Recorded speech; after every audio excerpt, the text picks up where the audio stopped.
Hello hi എല്ലാവർക്കും നമസ്കാരം. ലേണയുടെ പുതിയ വീഡിയോയിലേക്ക് എല്ലാവർക്കും സ്വാഗതം. ഞാൻ ഋതു കൃഷ്ണ. നമ്മിന്ന് ഡിസ്കസ് ചെയ്യാൻ പോകുന്നത് ഇന്ത്യൻ ഹിസ്റ്ററിയിലെ ഇന്ത്യയിലെ വിപ്ലവ സംഘടനകൾ എന്ന ടോപ്പിക് എന്ന് ചോദിച്ചിട്ടുള്ള 10 പ്രീവിയസ് ഇയർ ക്വസ്റ്റ്യൻസ് ആണ് നമ്മൾ ഇന്ന് ഡിസ്കസ് ചെയ്യാൻ പോകുന്നത്. നമ്മൾ ഇന്ത്യൻ ഹിസ്റ്ററിയിൽ കുറേയധികം ടോപ്പിക്കുകൾ വളരെ ഇമ്പോർട്ടൻ്റ് ആയിട്ട് ചോദിച്ചിട്ടുള്ള കുറേയധികം ടോപ്പിക്കുകൾ നമ്മൾ കവർ ചെയ്തു. ഏതൊക്കെ ടോപ്പിക്കുകളാണ്? ഇന്ത്യയുടെ ഒന്നാം സ്വാതന്ത്ര്യ സമരം, ഇന്ത്യൻ നാഷണൽ കോൺഗ്രസ്, ഇന്ത്യൻ ദേശീയ പ്രസ്ഥാനങ്ങൾ, ഇന്ത്യൻ നവോത്ഥാന പ്രസ്ഥാനങ്ങൾ തുടങ്ങി നമ്മൾ കുറേയധികം ടോപ്പിക്ക് ഇന്ത്യൻ ഹിസ്റ്ററിയിൽ നമ്മൾ കംപ്ലീറ്റ് ചെയ്തിട്ടുണ്ട്. ഇനി നമ്മൾ കംപ്ലീറ്റ് ചെയ്യാൻ പോകുന്നത് ഇന്ത്യയിലെ വിപ്ലവ സംഘടനകളാണ്. ഓക്കെ, അപ്പൊ നമുക്ക് സമയം ഒട്ടും കളയാനില്ല, വേഗം നമുക്ക് നമ്മുടെ വീഡിയോയിലേക്ക് കടക്കാം. ആദ്യത്തെ ചോദ്യം, ബംഗാളിലെ ആദ്യത്തെ വിപ്ലവ സംഘടന എന്നറിയപ്പെടുന്നത് ഏത്? ബംഗാളിലെ ആദ്യത്തെ വിപ്ലവ സംഘടന എന്നറിയപ്പെടുന്നത് ഏതാണ്? ഓപ്ഷൻസ് നോക്കാം നമുക്ക്. Option A Indian Home Rule Society, option B Indian Independence Committee, option C Hindustan Republican Association, option D Anushilan Samiti. ബംഗാളിലെ ആദ്യത്തെ വിപ്ലവ സംഘടന എന്നറിയപ്പെടുന്നത് ഏത് സംഘടനയാണ്? Right answer is option D Anushilan സമിതി.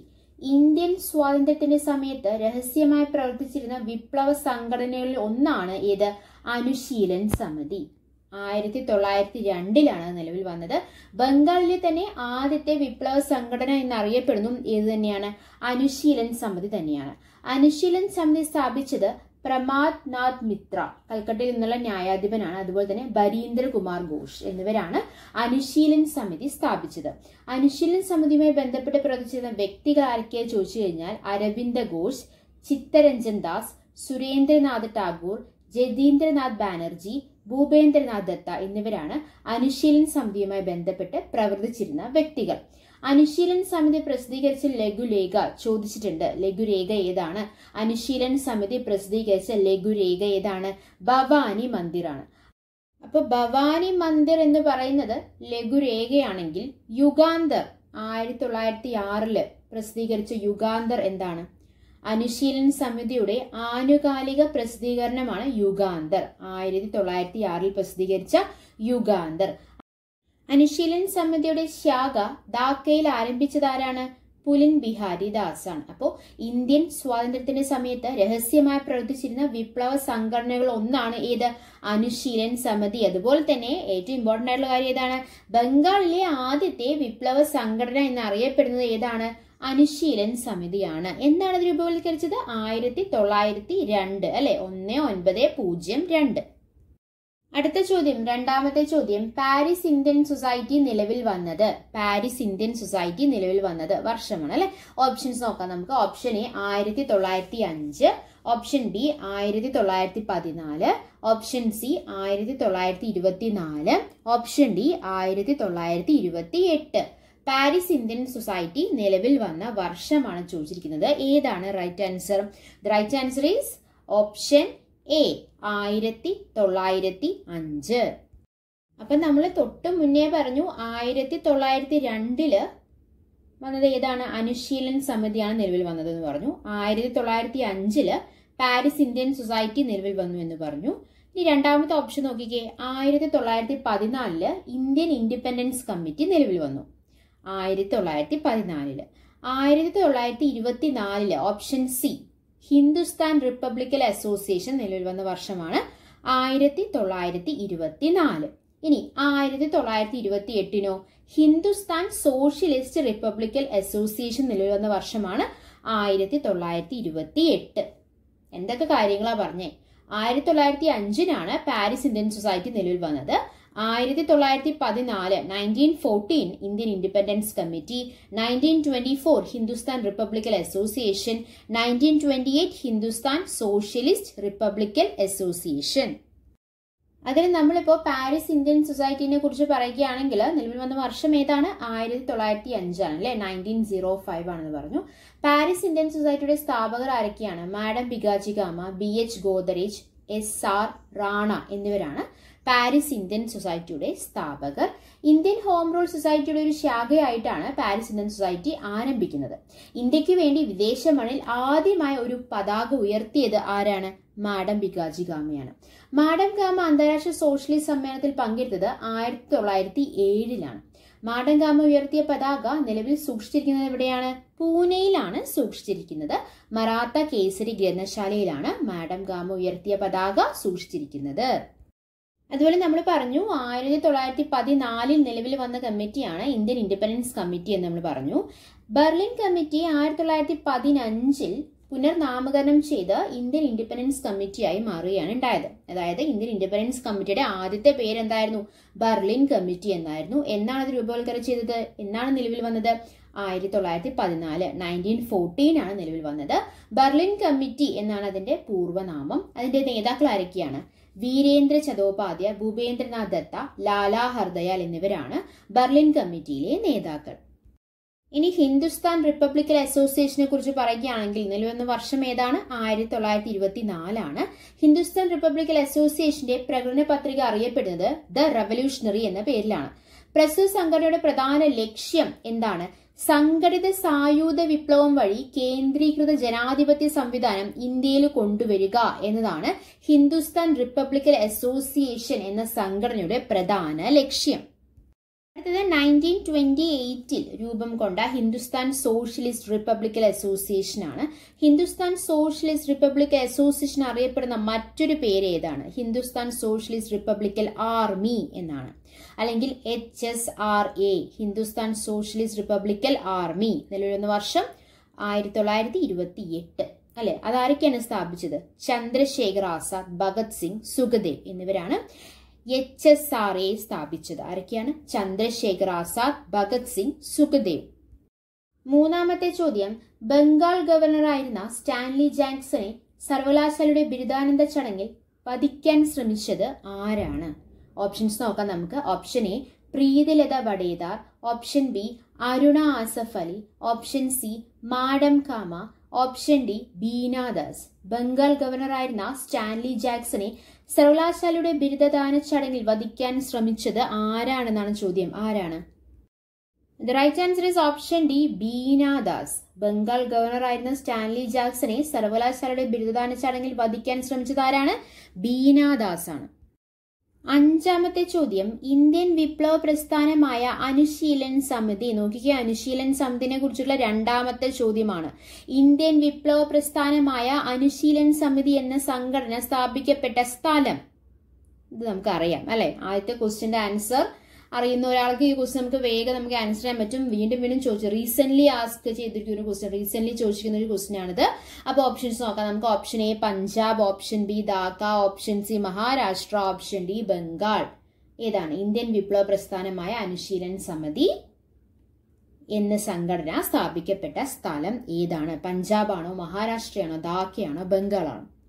നമുക്കറിയാം, നമ്മൾ പഠിച്ചതാണ്. അനുശീലൻ സമിതിനെ കുറിച്ച് നമ്മൾ പഠിച്ചതാണ്. Right answer is option D, Bengal. ബംഗാളിലെ തന്നെ ആദ്യത്തെ വിപ്ലവ സംഘടനയാണ് അനുശീലൻ സമിതി. നമ്മൾ പഠിച്ചതാണ് അല്ലെ.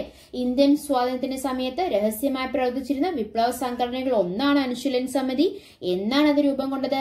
1902. അടുത്ത ചോദ്യം, ആറാമത്തെ ചോദ്യം, സൂര്യസെന്നിനൊപ്പം തൂക്കിലേറ്റപ്പെട്ട വിപ്ലവകാരി ആരാണ്? സൂര്യസെന്നിനൊപ്പം തൂക്കിലേറ്റപ്പെട്ട വിപ്ലവകാരി. ഓപ്ഷൻസ് നോക്കാം നമുക്ക്. Option A Taraknath Singh, option B Tarakeswar Dastidar, option C Sukhdev, option D Bhagat Singh. അപ്പോ ഏതാണ് right answer? The right answer is option B, Tarakeswar Dastidar. സൂര്യസെന്നിനൊപ്പം തൂക്കിലേറ്റപ്പെട്ട വിപ്ലവകാരി ആരാണ്? താരകേശ്വർ ദസ്തിദാർ ആണ്. ആരാണ് സൂര്യസെൻ? ചിറ്റഗോങ് ആർമറി റെയ്ഡിന് നേതൃത്വം നൽകിയ വ്യക്തിയാണ് സൂര്യാസെൻ. അപ്പൊ എന്താണ് ചിറ്റഗോങ് ആർമറി റെയ്ഡ്? പോലീസിന്റെയും ആധികാരിക ശക്തികളുടെയും ആയുധശേഖരം പിടിച്ചെടുക്കാനും ചിറ്റഗോങ്ങിലെ എല്ലാ വാർത്താവിനിമയ സംവിധാനങ്ങളും മുറിച്ചു മാറ്റുകയും ചെയ്ത നടപടിയെ വിശേഷിപ്പിക്കുന്നതാണ് ചിറ്റഗോങ് ആർമറി റെയ്ഡ്. അത് നടന്നത് 1930 ഏപ്രിൽ 18. അടുത്ത ചോദ്യം, ഏഴാമത്തെ ചോദ്യം, താഴെ പറയുന്നവരിൽ ആരാണ് സൂര്യസെന്നിനൊപ്പം വിചാരണ നേരിട്ട വനിത? ഓപ്ഷൻസ് നോക്കാം. Option A Bina Das, option B madam Cama, option C Kalpana Dutta, option D Kadambini Ganguly. അപ്പൊ ആരാണ് സൂര്യ സെന്നിനൊപ്പം വിചാരണ നേരിട്ട വനിത ആരാണ്? The right answer is option C Kalpana Dutta. അപ്പൊ ആരാണ് സൂര്യ സെന്നിനൊപ്പം വിചാരണ നേരിട്ട വനിത ആരാണ്? കൽപ്പന ദത്തയാണ്.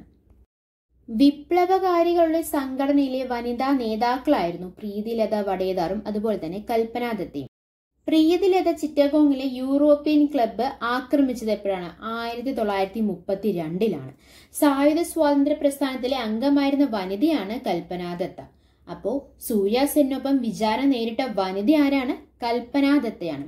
സൂര്യ സെന്നെ അറസ്റ്റ് ചെയ്തത് 1933. സൂര്യ സെൻ അറസ്റ്റ് ചെയ്തത് 1933. തൂക്കിലേറ്റിയത് 1934 ജനുവരി 12. പക്ഷെ ഇന്ത്യൻ സ്വാതന്ത്ര്യ സമര ചരിത്രത്തിലെ ആദ്യത്തെ വനിതാ രക്തസാക്ഷി സൂര്യ സെൻ അല്ല. ഇന്ത്യൻ സ്വാതന്ത്ര്യ സമര ചരിത്രത്തിലെ ആദ്യത്തെ വനിതാ രക്തസാക്ഷി ആരാണ്? പ്രീതിലത വഡേദാറാണ്. ഓക്കെ, അപ്പോൾ സൂര്യ സെൻ ആരാണ്? ചിറ്റഗോങ് ആർമറി റെയ്ഡിന് നേതൃത്വം നൽകിയ വ്യക്തിയാണ് സൂര്യ സെൻ. ആ വിപ്ലവകാരികളുടെ സംഘടനയിലെ വനിതാ നേതാക്കളാണ് ആരൊക്കെ? പ്രീതിലത വഡേദാറും അതുപോലെ തന്നെ കൽപ്പന ദത്തയും. സായുധ സ്വാതന്ത്ര്യ പ്രസ്ഥാനത്തിലെ അംഗമായിരുന്ന വനിതയാണ് കൽപ്പന ദത്ത. സൂര്യ സെന്നിനൊപ്പം വിചാരണ നേരിട്ട വനിതയാണ് ആര്? കൽപ്പന ദത്ത.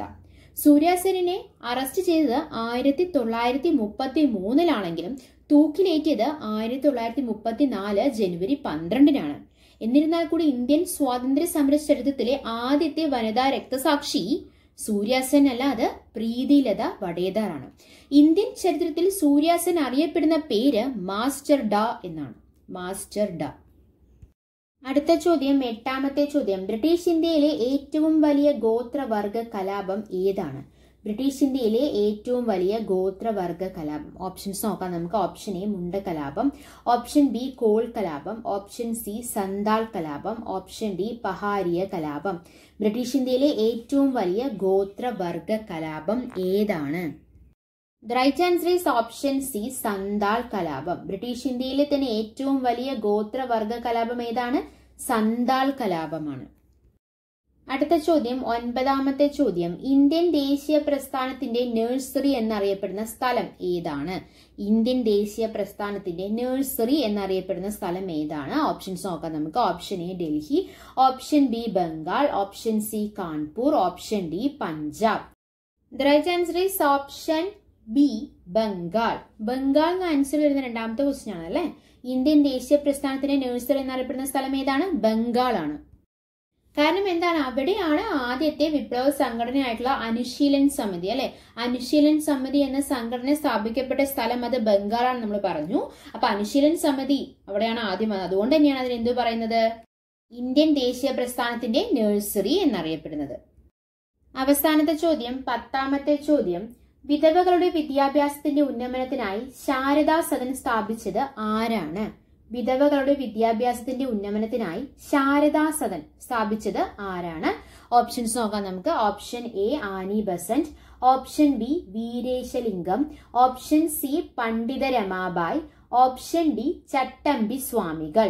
വിധവകളുടെ വിദ്യാഭ്യാസത്തിന്റെ ഉന്നമനത്തിനായി ശാരദാ സദൻ സ്ഥാപിച്ചത് ആരാണ്? The right answer is option C Pandita Ramabai. വിധവകളുടെ വിദ്യാഭ്യാസത്തിന്റെ ഉന്നമനത്തിനായി ശാരദാ സദൻ സ്ഥാപിച്ചത് ആരാണ്? പണ്ഡിത രമാബായ്. ഓക്കെ, അപ്പൊ നമ്മള് ഇന്ത്യയിലെ വിപ്ലവ സംഘടനകൾ എന്ന ടോപ്പിക്കിൽ 10 ക്വസ്റ്റ്യൻസ് നമ്മൾ ഡിസ്കസ് ചെയ്ത് എന്തൊക്കെ കാര്യങ്ങളാണ് നമ്മൾ പറഞ്ഞത് ഒന്ന് നമുക്ക് വേഗം ഓടി ഒന്ന് റീഫ്രഷ് ചെയ്തിട്ട് വരാം. അനുശീലൻ സമിതി അല്ലെ. അനുശീലൻ സമിതി എന്നാണ് രൂപവൽക്കരിച്ചത്? 1902. അനുശീലൻ സമിതിനെ കുറിച്ചിട്ട് തന്നെ 3 ക്വസ്റ്റ്യൻസ് വന്നു അല്ലെ. ബംഗാൾ എന്നുള്ള ഒറ്റ ടോപ്പിക്കിൽ നിന്ന് 3 ക്വസ്റ്റ്യൻസ് വന്നിരിക്കുകയാണ്. ബംഗാളിലെ ആദ്യത്തെ വിപ്ലവ സംഘടന അനുശീലൻ സമിതി നമ്മൾ പറഞ്ഞു. അതുപോലെ തന്നെ ഇന്ത്യൻ വിപ്ലവ പ്രസ്ഥാനമായ അനുശീലൻ സമിതി എന്ന സംഘടന സ്ഥാപിക്കപ്പെട്ട സ്ഥലവും ബംഗാളാണ്. അതുപോലെ തന്നെ ഇന്ത്യൻ ദേശീയ പ്രസ്ഥാനത്തിന്റെ നഴ്സറി എന്നറിയപ്പെടുന്ന സ്ഥലവും ഇത് തന്നെയാണ്, ബംഗാളാണ് നമ്മൾ പറഞ്ഞു അല്ലെ. പിന്നെ എന്താ പറഞ്ഞത്? ഇന്ത്യൻ ഹോം റൂൾ സൊസൈറ്റി എന്നാണ് നിലവിൽ വന്നത്? 1905. അതുപോലെ തന്നെയാണ് പാരീസ് ഇന്ത്യൻ സൊസൈറ്റിയും നിലവിൽ വന്നത് 1905. ഇന്ത്യൻ ഇൻഡിപെൻഡൻസ് കമ്മിറ്റിയുടെ വേറെ പേരെന്തായിരുന്നു? പണ്ടത്തെ പേരെന്തായിരുന്നു? ബെർലിൻ കമ്മിറ്റി എന്നായിരുന്നു. രൂപവൽക്കരിച്ചത് 1914. പിന്നെ എന്താണ്? ഹിന്ദുസ്ഥാൻ റിപ്പബ്ലിക്കൽ അസോസിയേഷൻ 1924 അല്ലെ. അതുപോലെ തന്നെ ഹിന്ദുസ്ഥാൻ സോഷ്യലിസ്റ്റ് റിപ്പബ്ലിക്കൽ അസോസിയേഷൻ HSRA അല്ലെങ്കിൽ ഹിന്ദുസ്ഥാൻ സോഷ്യലിസ്റ്റ് റിപ്പബ്ലിക്കൻ ആർമി നിലവിൽ വന്നപ്പോഴാണ് 1928 അല്ലെ നിലവിൽ വന്നത്. അതാരൊക്കെയാണ് സ്ഥാപിച്ചത്? ചന്ദ്രശേഖർ ആസാദ്, ഭഗത് സിംഗ്, സുഖദേവ് എന്നിവരാണ് ഹിന്ദുസ്ഥാൻ സോഷ്യലിസ്റ്റ് റിപ്പബ്ലിക്കൻ അസോസിയേഷൻ സ്ഥാപിച്ചത്. തുടങ്ങി നമ്മൾ കുറേ കാര്യങ്ങൾ ഡിസ്കസ് ചെയ്തെടുത്ത കാര്യങ്ങളെല്ലാം നിങ്ങൾക്ക് വളരെ വ്യക്തമായി മനസ്സിലായെന്ന് പ്രതീക്ഷിക്കുന്നു. മനസ്സിലായിട്ടുണ്ടെങ്കിൽ നമ്മൾ എന്നുള്ള ചാനൽ സബ്സ്ക്രൈബ് ചെയ്യുക, സപ്പോർട്ട് ചെയ്യുക. Thanks for your time. By.